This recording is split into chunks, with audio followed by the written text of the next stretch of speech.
Governor Janet Mills has now made all her intentions clear on what she will and will not do with legislative proposals held from last year's session. There were 61 bills total held, with lawmakers recalling 7 of them.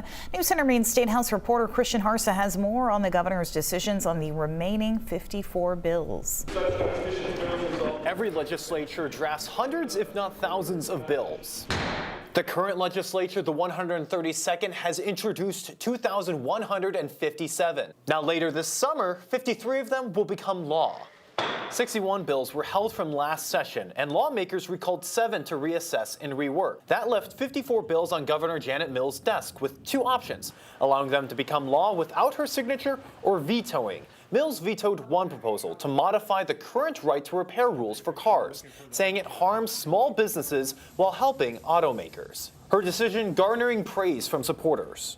Mills is letting 53 bills become law without her signature. Without her signature because she did not sign them within 10 days of last year's session ending. Now there's 2 bills that especially have a lot of chatter. One focuses on policing, the other on ghost guns. Now, the whole concept is ridiculous because it's the honor system. Republican Representative David Ardell of Monticello isn't in favor of LD 1126, which requires those who make guns themselves at home to have them serialized. It's a complete misunderstanding of how crime even works, really. We're not going to have. And Republican Senator David Hagan of Penobscot is frustrated by LD 1971, which bars local and state law enforcement from assisting federal agents like Homeland Security. They can assist in nothing. It's just really unfortunate and unsettling. He says this essentially makes Maine a sanctuary state. It's disappointing.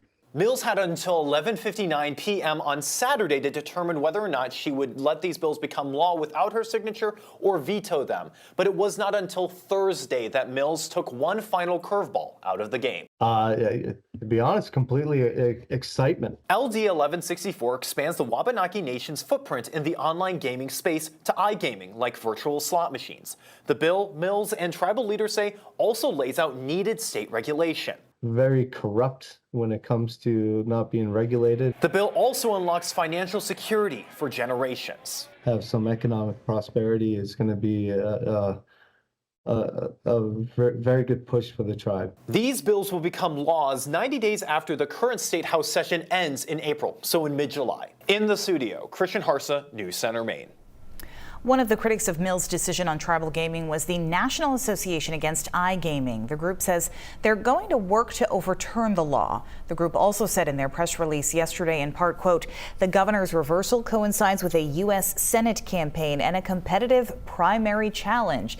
It is difficult to view this decision as anything other than a political calculation rather than a policy driven by evidence or public interest."